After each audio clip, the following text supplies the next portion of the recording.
Tarkir Dragonstorm Precons are here, and we've spent 10 hours playtesting them to let you know which ones are the worst and which ones are the best. I'm Mia, and I love to end the game. I'm BZ. Rarely do I ever end the game, but sometimes I do. We're the Nitpicking Nerds, sponsored by Card Kingdom. If you want to buy any of these precons, any of these awesome commanders, any of the ads, the budgets that we recommend, those words made sense. Card Kingdom is the way to do it. Even if I can't form a sentence, they can form an amazing cart for you. All the prices that we are using today are from Card Kingdom, the best place to buy cards online. So if you use our link in the description below, tell them we sent you. It helps you, it helps us, it helps make the world go round. We're also sponsored by Dragon Shield, best sleeves in the multiverse. Good sleeves. If you use the code NERDS at checkout, you could save 5% of your real money tax dollars on your entire order, which includes Nitpicking Nerds sleeves. If you ever want to see our sleeves in action at your house, you can, and by typing in Nitpicking Nerds into the search bar. Yes, it saves you money that way, and it gives us a little kickback so everyone can be happy. What did you say? It makes the world go round? I believe that's the term for it. Moxfield. Sponsor? Not yet. Maybe. Later. And we have a Patreon. Shoutouts to everyone who supports us there. That's how we keep the lights on. If patrons go away, the lights that we have turn off, and you have to watch Nitpicking Nerds in the dark. So we appreciate all of you. One light at a time. Yeah, one light at a time, depending on the number of patrons. So this is one of our favorite videos to do every single set. We review all the precons. We got the product early, so we got to do 10 solid hours of playtesting all 5 of these precons against each other, and we're going to be ranking them from worst to best. And there's a bunch of different criteria that we're going to use. But Mia, first, how much are these precons on Card Kingdom? You can get all 5 for $270 on Card Kingdom, but as we talk about the precons as the rankings go on, you will get the individual pricing. All of the rankings of the decks are based on all of the criteria that we are going to mention below. For a power-only ranking, watch till the end. We have you covered. We'll be judging the commander, the game plan, the best reprints, the best new cards, budget ads, non-budget ads, and cuts, intermingled with all of our thoughts from all of this extensive playtesting that we did with the decks to help you pilot it and to help you know some of the best parts of it and some of the pitfalls to avoid. Honestly, these decks are awesome. Even the one that is at number 5 is a very good deck. I think this is the best batch of precon so far. We had an amazing time testing them, and I think all of them do have their own strengths. But unfortunately, there has to be one in last place, and the 5th one is Abzan Armor at $60. The commander is Felithar the Steadfast. 1 white, black, green for a 0/5. Each creature you control assigns combat damage equal to its toughness rather than its power. Creatures you control can attack as though they didn't have defender. If you pay 3, tap, and sack another creature, draw cards equal to the sacrificed creature's toughness, then discard equal to its power. So this is a Butts Matter commander. I think this deck is very cool, and it really brings another commander to this archetype that usually doesn't have a very steady home, let's say. Yeah, the game plan is to clog the board. You are going to be gumming things up with just overstatted creatures like 1 mana 3/3s, essentially 4 mana 6/6 flyers, that kind of thing. And they're going to win with direct damage or some kind of overwhelming evasive attack where you pump everything up or give it trample or some kind of way to just crash through. Because chump blocking, let me tell you right now, in the meta of the precons, that is something you're going to have to deal with a lot and figure out how you're going to overcome chump blocks from the Sultai deck, from the Jeskai and Mardu decks. So make sure you have that ready in the back of your mind when you play this Abzan deck. So the best reprints, we're going to go over every reprint in the decks, at least at the time of recording this, which is before all the precons have been released, that are over $5. Dragon Lord Dramoka, $16. Weathered Sentinels, I didn't know this card was worth more than $1, but it's actually $12. Seedborn Muse, $12. Tree of Redemption, somehow $7. I don't know what's going on there. Towering Titan, $8. Rock's Faithmender, right there at $5. And Staff of Completion, a surprisingly decent card in the deck, is $9.50, giving us $69.50 worth of big relevant reprints. As you can see from this list, this deck is kind of split up into Butts Matters for the face commander and the secondary commander. There's a bit of a life gain synergy, which makes this deck pretty divided overall. I think that's why the deck plan never really came together when we were playing it. Yeah, sometimes you would draw Jotty offshoots in here. It's like, okay, whenever I play a land, I gain a life, but how relevant is the 1 mana 0/3? A little bit. One thing with this deck that you're really going to want to know about is you need mana. You are so mana hungry. I felt this deck really struggled in all the games we played to keep up with the rest of the decks in this precon batch until it could activate Felithar that first time. But it felt like the first activation wasn't coming until turn 6, 7, or 8. And once you drew, because Felithar, when you activate it, draws 5 or 8 cards or something, and you discard 0 or 1. Feels great, gets you right back in the game. But you got to get to that point, and it just feels like you're so mana hungry. So prioritize early ramp.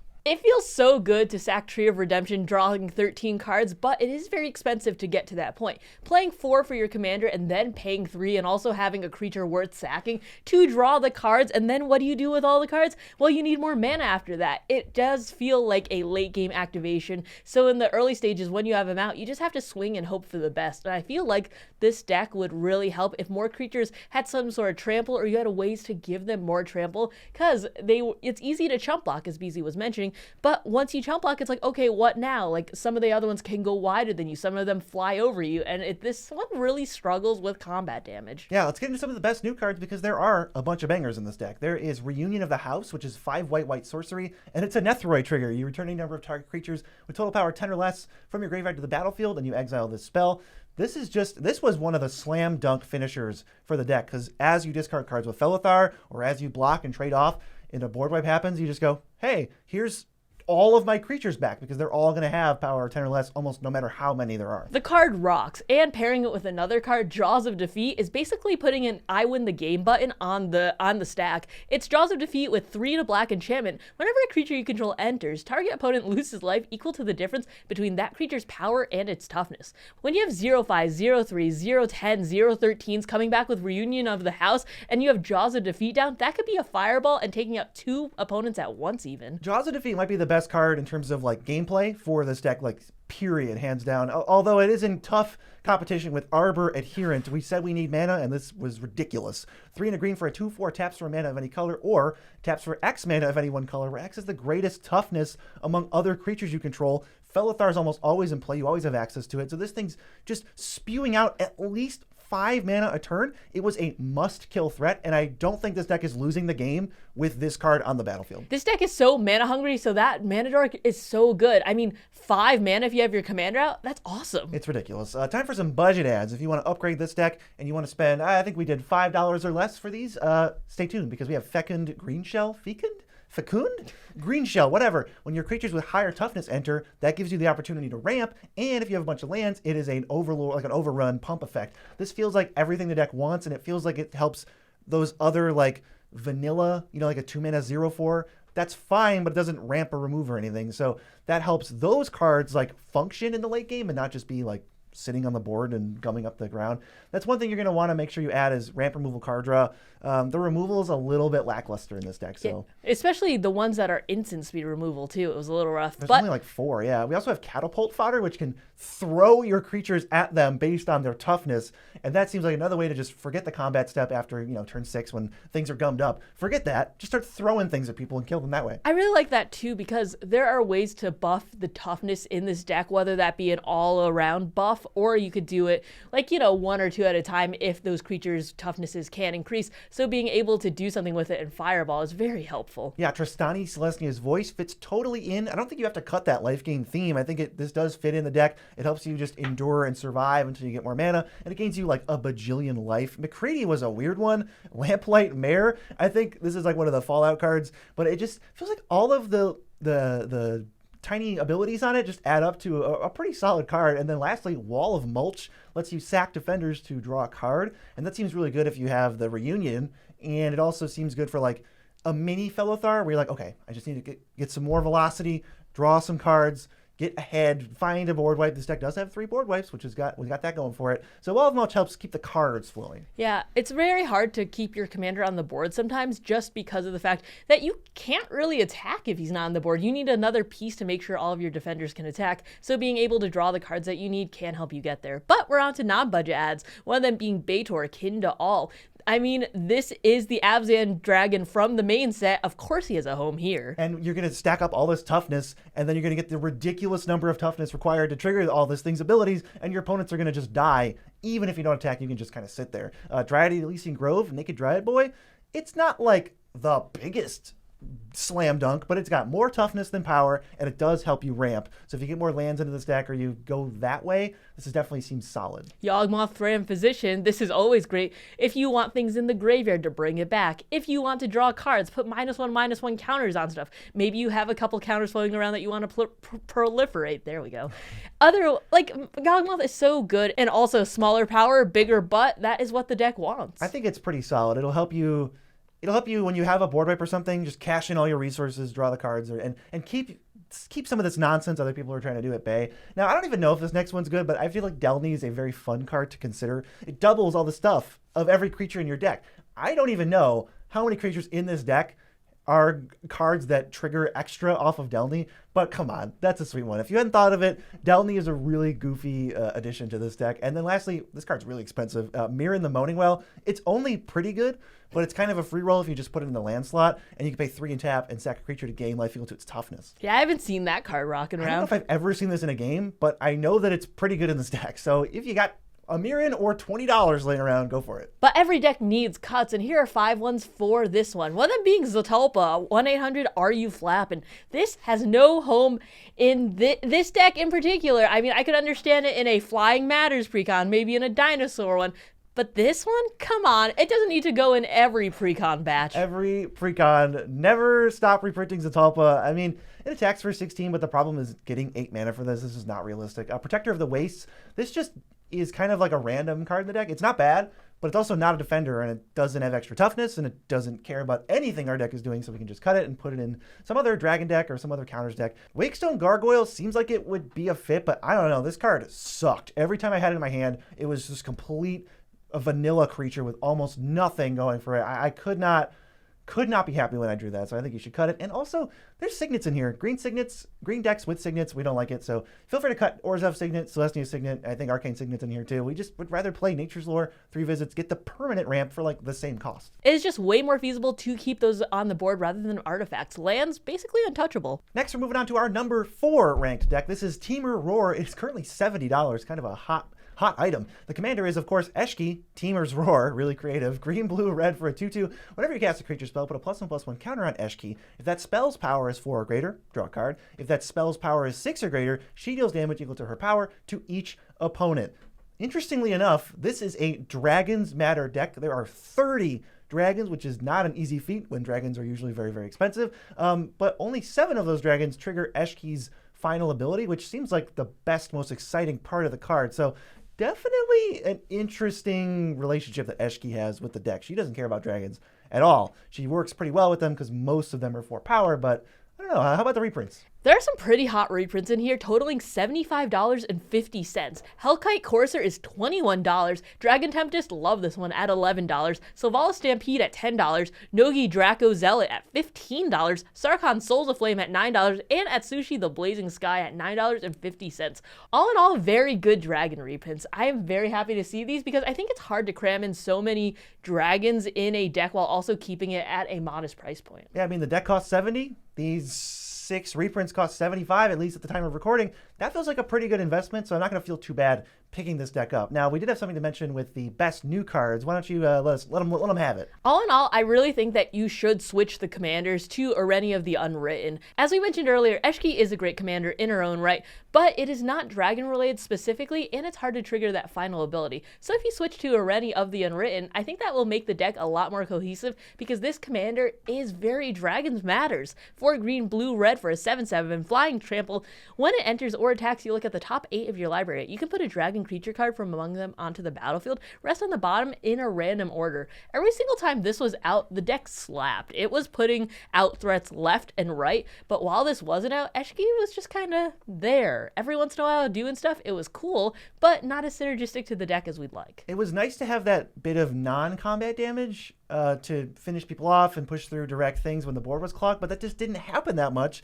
And looking back, what do we say? There's only 7 ways to trigger it. Like, that felt really weird to me, and I think Rennie, if you want to just play the deck and have the exact 100 precon cards play the best they can be, I think you should switch out Eshki for Oreni. But for this particular upgrade, we are going to upgrade the deck as though Eshki was the commander. So we just want to get that out of the way. But yeah, Oreni is just a ridiculous amount of power and toughness. And the thing that really pushes Oreni over the top, if you haven't played with it yet, is haste enablers. You play Areni, get the dragon. Now Areni and the dragon that you just got have haste. You get another trigger when Areni attacks, and whatever dragon already is attacking, and then you're going to get another dragon from Areni on defense. This goes completely off the wall with Dragon Tempest. That's almost game over. You could just cheat out so much mana worth of dragons with Areni alone. There's also Parapet Thrasher, which is a really solid, cheap dragon. It's only 2 red for a 4/3, and whenever one or more dragons you control deal combat damage to an opponent, you choose one that hasn't been chosen this turn. You destroy a target artifact that opponent controls. This creature deals 4 damage to each other opponent and exile the top card of your library. You can play this turn.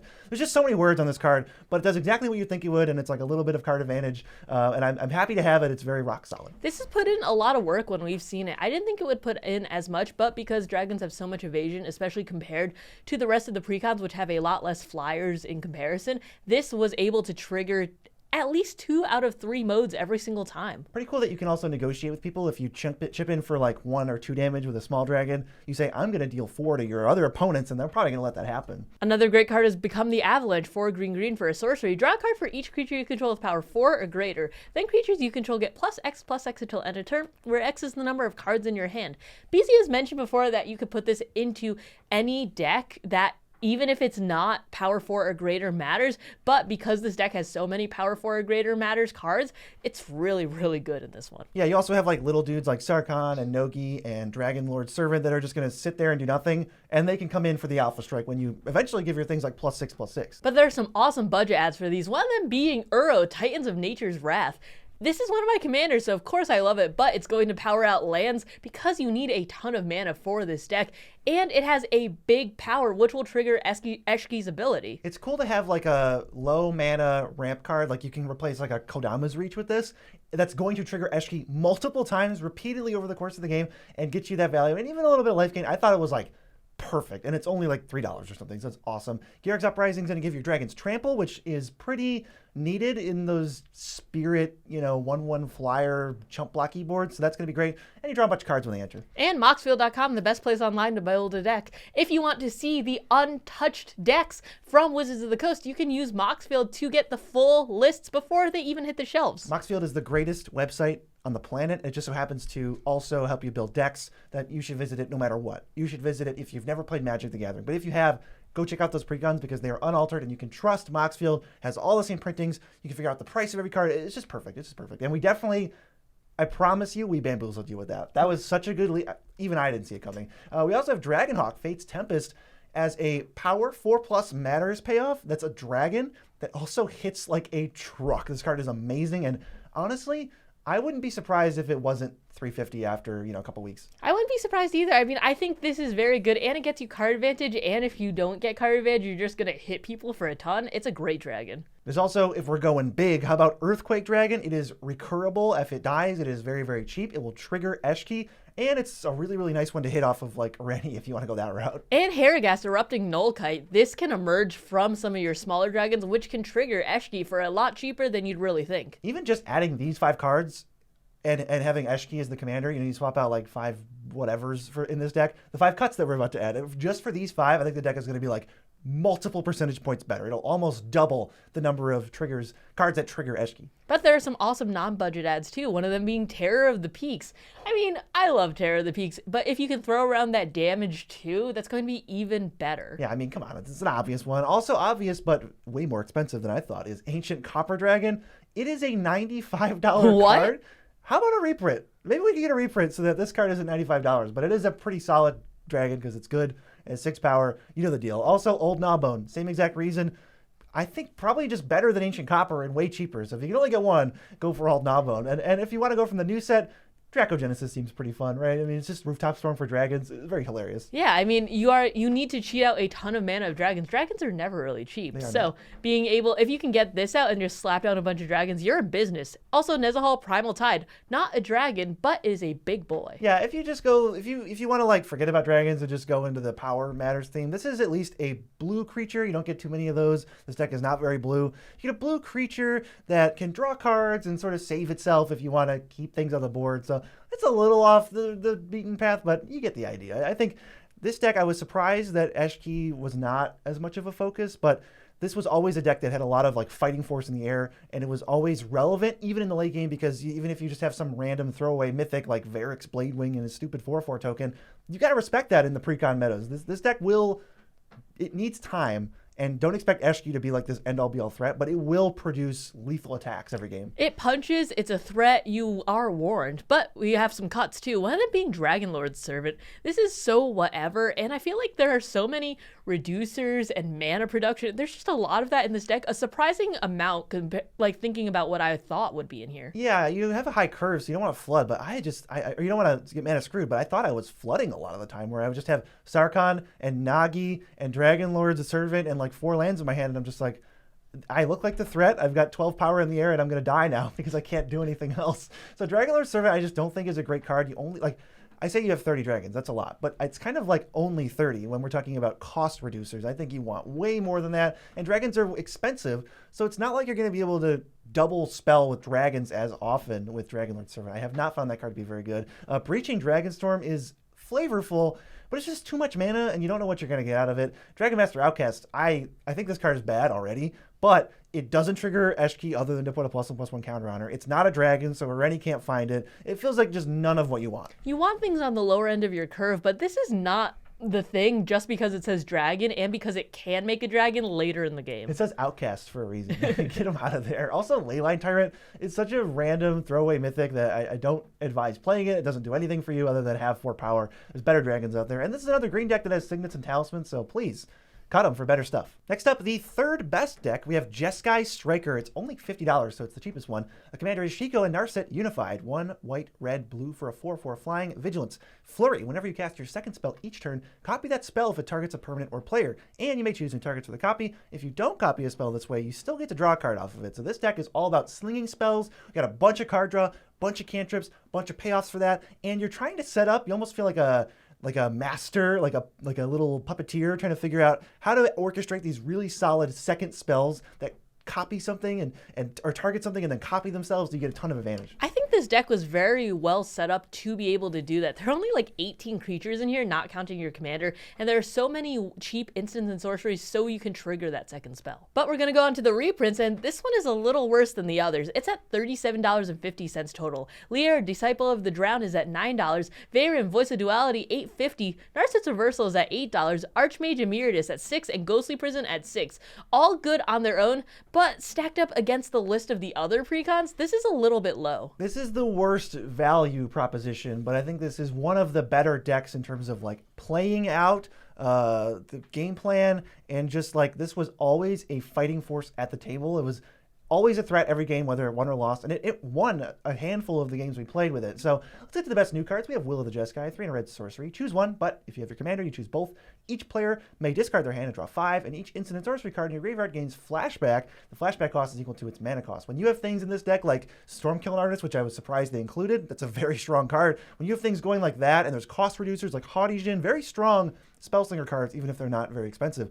This cards like this can just go off. Leader too. Being able to get everything with instant sorcery and or just windfall if you really need it can really be helpful. Yeah, you don't have to choose that mode. You can just do the last one. There's also Caldera Pyromal, 3 red for a 3/3 with flying. Whenever you cast an instant or sorcery spell, you put a 1/1 counter on him, then this creature deals damage equal to its power to target opponent. If you can chain a bunch of small spells together, this can be dealing 6, 8, and 10 incredibly quickly. This is almost like a modified Gutter Snipe. Instead of dividing the damage evenly, you're like, you can go after one person. If that person's out in the lead, or you just have a thing going against them and you want them off the field, you know they have a board wipe, you know they're going to be a problem, you just take them out. 3 spells in a turn is 4 damage, 5 damage, 6 damage. It really starts to stack up, and the fact that you just have a big body in the air at that point too. If you cast a bunch of spells, you cast 6 spells, this is a 9/9 flyer in the air. Not only are you dealing that combat damage, you're also just dealing the pinging from the instants and sorceries. Yeah, we also have Transcendent Dragon, which was just an absolute beating every time we cast it in the precon metas.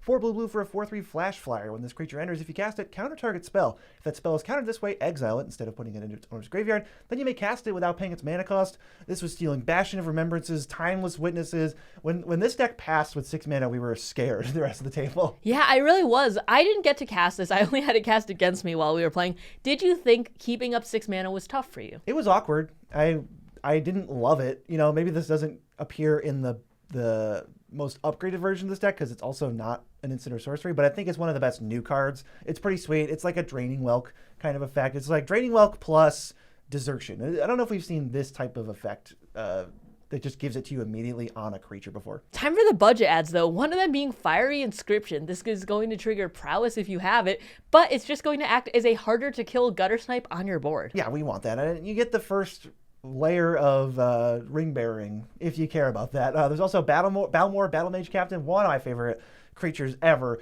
This makes it so that all of your little young Pyromancer 1/1s are just kind of actually beating in now, and it's almost like an overrun. Oh, Vadric, Astral Archmage. Yeah. What a menace. What an absolute menace. Baseline, if nothing else, he's reducing all of your stuff. He's a Goblin Electromancer that every once in a while will get a counter because every once in a while someone passes the turn. Could even be you if you're trying to set up one of those instant speed double spell turns with Narset. Very strong, very real, so I think you could easily pass the turn, flip it to night, then the turn gets flipped to day again. Now Vadric's 3, and you're just slinging all the spells. There's a fair amount of X spells in this deck too, at least a few, and that was more than I was thinking, so this can be a big reduction. There's also Kaikar, Wind's Fury.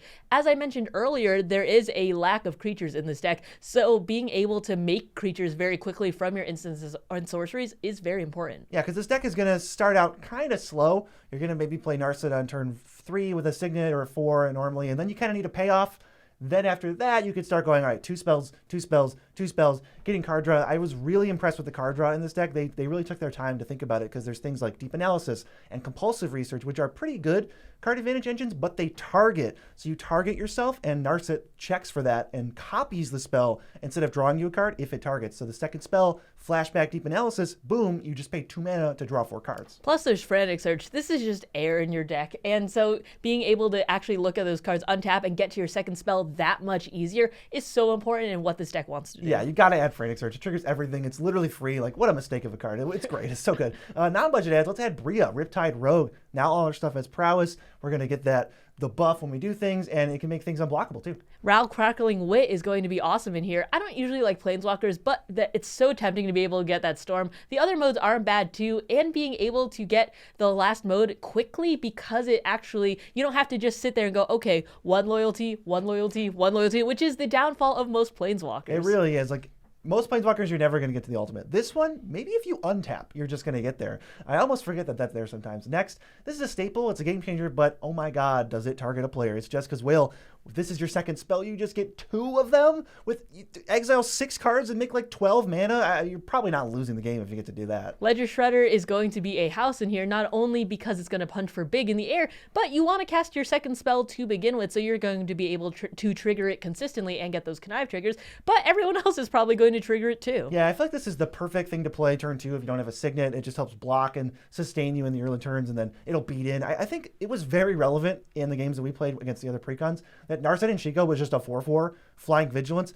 That thing attacked like every single turn. It just always got damage in, and it was always an annoying blocker. So if you're going to play against other precons, expect that power toughness to be very relevant. There are some games where I'm like, am I going to get hit with combat, like with commander damage with Narset and Chico? I don't think that matters. That shouldn't be mattering here. But because there are some decks that have so few flyers, it might actually start mattering. And Time Warp is going to be awesome in here because if this can be your second spell, it targets, so you can get it doubly. Yeah, what if you just paid 5 mana for Time Stretch? But we have to move on to the cuts too. Tempest Technique is kind of a weird one in here. This is an enchantment that has Storm that says this creature gets +1/+1 for each enchantment you have, but there are only like 5 enchantments in the deck, and so you're basically relying on this enchantment to be populating itself to be getting these buffs. Pretty weird. You know, this deck has a few stinkers. Like, I don't know why Curse of Opulence is in here other than it costs 1 mana, but any spell that costs 1 mana has the upside of being able to be played before you play a second spell to set up that awesome 1/2 punch that Narset is offering. So I don't really understand why it has to be this. Seems pretty terrible. Shiny Impetus, similarly, like, get out, please. You're gumming up my precious slots that I should be spending on instants and sorceries. Please go away. Ghostly Prison too. I know we're just cutting all the enchantments, and they trigger prowess, but we want instants and sorceries, and these are not helping. Also, this is not a Pillow Fort deck. Yeah, and lastly, Faithless Looting is pretty good. It's solid in the precon, especially when you want to rip through and discard all those lands. This deck is going to end up with a lot of lands in its hand. It's kind of annoying, so it's nice to have that filtering, but as soon as you upgrade this, just get it out. And I think another thing you're really going to want to add that will go a long way in this deck, They're good in every deck, but they will be extra good in this deck as MDFCs that are instants and sorceries. We were flooding out. When you draw all these cards over and over and over, you're just going to end up with all these lands in your hand. And being able to say that 8 of the lands in your deck are actually spells makes Narset like so much better. It really does. It's hard to sit there with like 10 lands in your hand sometimes, but being able to use them as spells, as MDFCs, there's a reason we love them. The number 2 deck in here, and my favorite one to play, is Mardu Surge at $50, which you can get on cardkingdom.com. The commander is Zergo Stormrender, white, red, black for a 3/3 with Mobilize 1, which is whenever this creature attacks, you create a tapped and attacking 1/1 warrior with sacrifice it at the beginning of the next end step. Whenever a creature token you control leaves the battlefield, draw a card if it was attacking, otherwise each opponent loses 1 life. The game plan is to just go wide and as wide as possible, and getting them to give you value with your commander, punching a lot of damage around the board, or just making them lose life if you get swept up in like a board wipe. Yeah, this deck has the aspect of like, have the tokens being expendable, but also we can upgrade them to being better tokens or more tokens and then just kind of overwhelm people. So it can kind of attack from both angles. Zergo is not the most impactful. It's probably the least impactful except for Eshki. So maybe Eshki and Zergo are the least impactful commanders. It's totally fine. It's good. It's just not going to like wombo combo end the game, but it's a really solid card to have, and it also kind of sticks around because it's not a must-kill threat. But there are some awesome reprints in here too. One of them being Grand Crescendo at $18. That is, we haven't seen this reprinted yet, so this is a great one to be sticking in here. Yeah, I don't think it's got reprinted yet. We also have Gix at $10, Skull Clamp at $9. What a ridiculous card in a Precon meta. $7.50 for Lightning Greaves, Tokaj's Welcome for $6, Divine Visitation at $6, and Hero of Bladehold also at $6 for a grand total of $62.50. That's not bad for our $50 investment. A lot of these were very usable in the game too. I feel like sometimes they stick random cards in here just to like increase the value, and they don't really have the greatest home in the deck, but all these were so usable. Gix was so relevant. Skull Clamp was a must-kill threat every single time. Divine Visitation definitely kicked my teeth in. Can I talk about Skull Clamp? Because I was playing the Mardu deck, and I was so excited that I had Skull Clamp in my opening hand, and I just ran it out on turn 1, and then one of our friends in the playtest group just kills it with Putrefy before I can equip it, because later I'm like, okay, Lingering Souls, I'm tapped out, I'm gonna Skull Clamp next turn. And he's like, okay, just kill it. And I was like so annoyed. I was like, why can't I use Skull Clamp? Mia got to use it. And then I was like, hey, maybe I shouldn't just run out Skull Clamp on turn 1. So if you get excited that Skull Clamp's in your opener, maybe you don't just play it before you can equip anything. I am so excited to be talking about the new cards here, though. One of them is, I think this is one of my favorite cards in the Precon set. The Groan Test. It's Anox Strike Leader, which I got multiple times on turn 2. It's a 1 and a white for a 2/2. Whenever you attack with this creature and slash warrior your commander, if you want to get a little spicy, for each opponent, create a 1/1 red goblin creature that's tapped and attacking that player. If you sack him, creature's tokens get indestructible until end of turn. This put out so much power so quickly for a 2-drop. Oh yeah, this is crazy. It's weird because Mobilize is the mechanic for Mardu and the tokens go away, but these tokens just don't go away. They just stay out. So if you get this down turn 2, which is not impossible, surprise, someone's going to be vulnerable, right? Then you can profit multiple tokens. Every time this thing was just like 2 mana, make 4 tokens, and then it just sat there and did like a Selfless Spirit impression, and it was really, really annoying. It's also Will of the Mardu, 2 and white instant, choose 1, or commander makes both.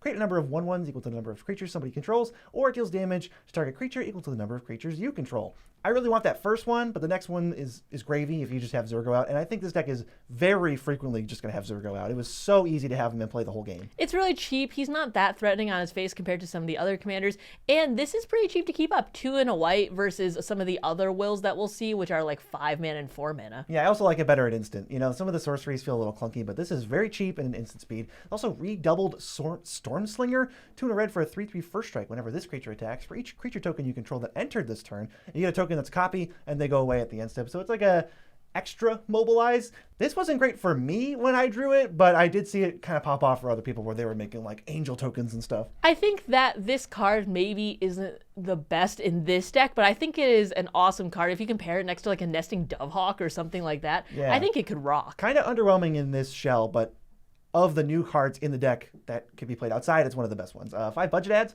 We got Welcoming Vampire. You're making so many tokens. It's very, very easy. Zergo makes them for free if you can find an attack. So I think it's a good way to draw some cards. Mirkwood Bats too. You know I love me some Mirkwood Bats, but you're going to be able to create so many, it doesn't even matter that you can't sacrifice them that easily because you're going to be draining people left and right. And the mobilized ones do the work for you, and they drain when they enter and they drain when they die. So, and Combat Calligrapher, if this thing was in the precons, it would have been so frustrating to play against because it stacks up and it is a problem immediately. So you should be stoked to add this to your deck and go play it outside of the precon meta because it'll be amazing. Honestly, I thought this deck was a little bit lacking on flyers, so putting this in would probably insulate you, especially if you're going against like the Teamer Dragon deck or something. That was one of my biggest kind of problems where it's like I was just getting hit in the face for like 14 a few turns with dragons. Like, okay, well, I have no flyers. What am I going to be able to do about it? If you're playing the Martyr deck, you're ready to get cheap shotted by Narset and Shuko like every time. Yeah, and then there's also Benny Brack's Zoologist. I'm very happy to see this in the budget category because this was so expensive for so long. It's like $20, right? Yeah, but you're going to be able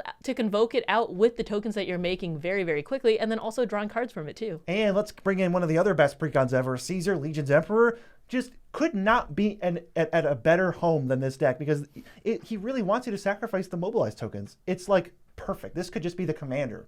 But if we're thinking about spending a little bit extra moolah, what do you got for us? One of them is Chroma's Will. I felt like this deck went wide, and it was very good at going wide, but there are some points where it had trouble closing or you'd be very low life total. So Chroma's Will would, I think, give it that extra bump where you're like, okay, well, I have a bunch of stuff, and even though they're 2/2s or 1/1s, and you're going to block with it, okay, well, it's actually pro all colors, and I get to gain a bunch of life, and you get to actually just die right now. That seems solid. Vault of the Archangel is in this deck already, and that thing was almost doing like an Chroma's so Will impression. It was very solid. Moonshaker Cavalry, here we go. Crater Hoof in the air, baby. Just finish them off. This is such an obvious card, but it's a really good finisher for this deck. Meathook Massacre can act as a board wipe, but just as a static effect, it's going to be giving you a bunch of triggers because all of your stuff is very tiny. So it's like, okay, are you going to take one or are you going to kill my stuff? And then all of you guys will lose one instead. Yeah, this deck has Bastion of Remembrance in it already, and that does a very good job of giving you some inevitability and some life gain against the stupid Narset and Shiko punching you every turn. So I was happy. I'd be very happy to include Meathook Massacre too. And Clever Concealment. One of our favorite board wipe protection spells.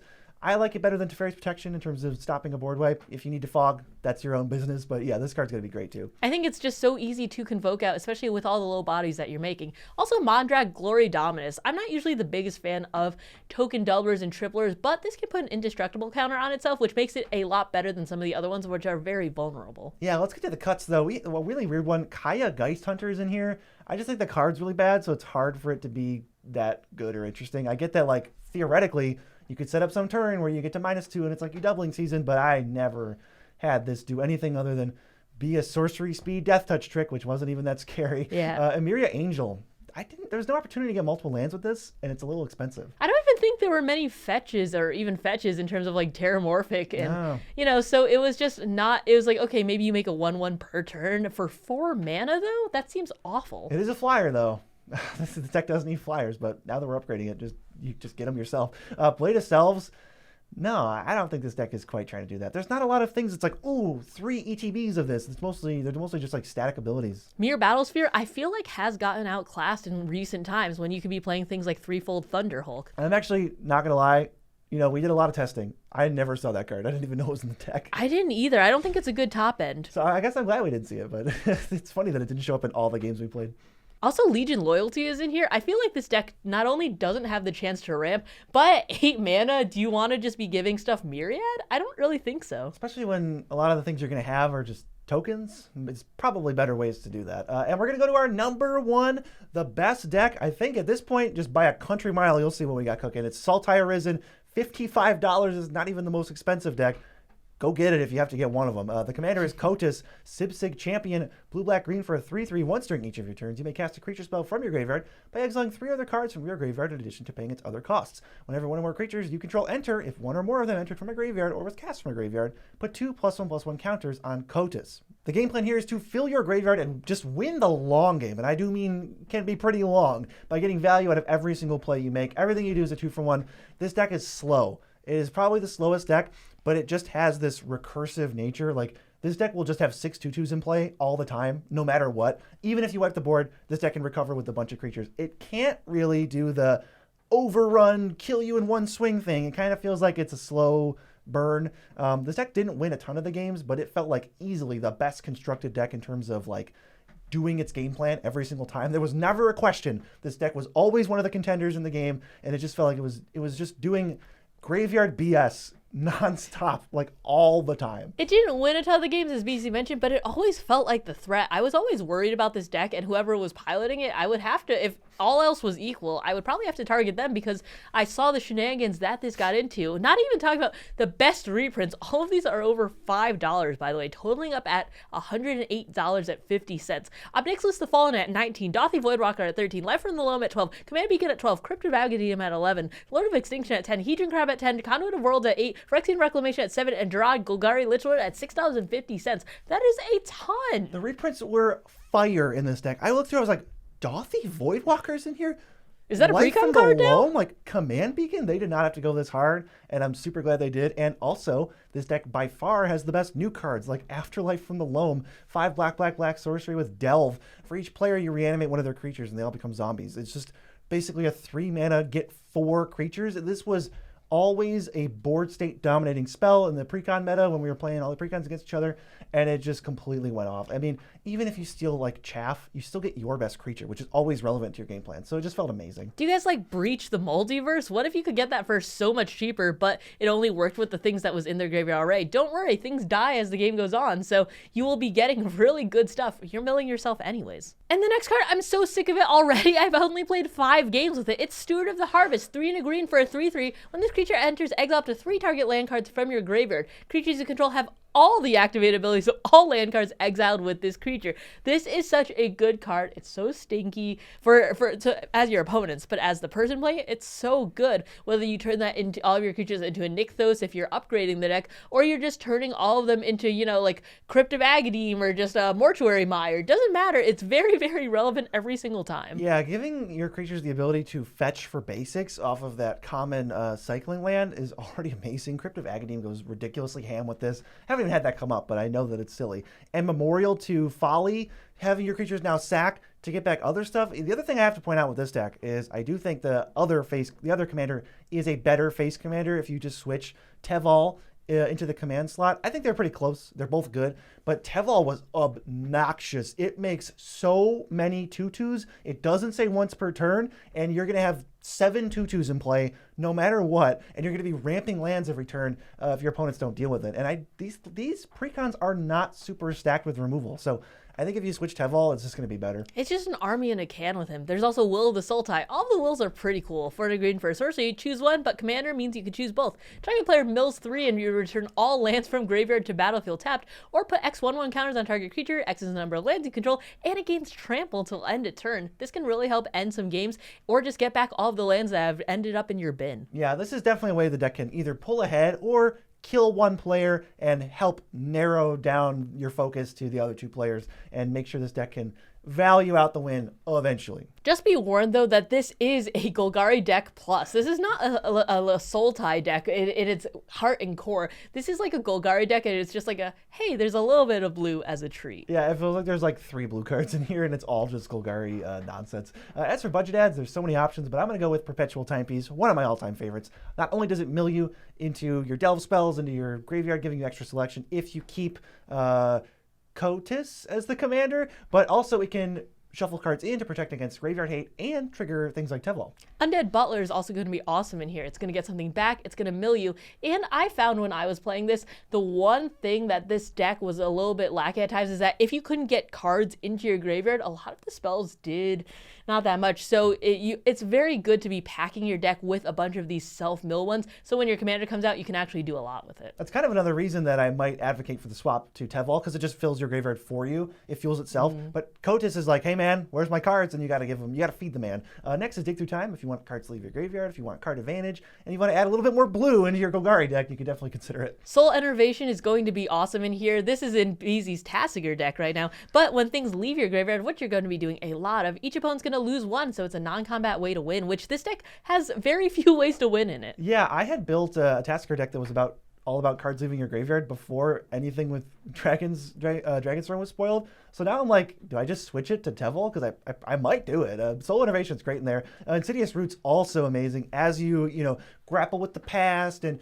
maybe you put some dredge creatures in, whatever. You do the milling and the cotising. You just go off with that card. It's very, very strong. It makes a lot of mana and a lot of power. But there's some non-budget adds too. One of them being Altar of Dementia. Oh, yeah. You're going to be getting stuff back anyways. Why not fill your graveyard a little bit more and do it very, very efficiently? Yeah, Mesmeric Orb, the same thing. You just set it and forget it. And now the other players there's a little bit of risk for them to get milled out. If you have things like Perpetual Timepiece and Cotis as your commander, you don't have to worry about that because eventually you'll mill it, then you just replay it, shuffle it in, and your opponents are screwed. So it's like a late game win con that this deck kind of needs. Same with Altar, you can mill people, but also it just absolutely fuels you for like no mana. Breach the Multiverse, one of my favorite cards. It's going to be milling everyone and you're going to get the best thing, but it's going to help fuel that a little bit more. So if you can get it earlier than turn 7, you can still be getting heaters in there. Hear me out. Yeah. 10 mana. Yes. You breach the Multiverse, Yes. which fills your graveyard so that you can Afterlife from the loam. I wish. That would be awesome. That's my dream come true. I would just ascend to a higher plane of reality if I did that. Also, Blossoming Tortoise, it's basically just Tevil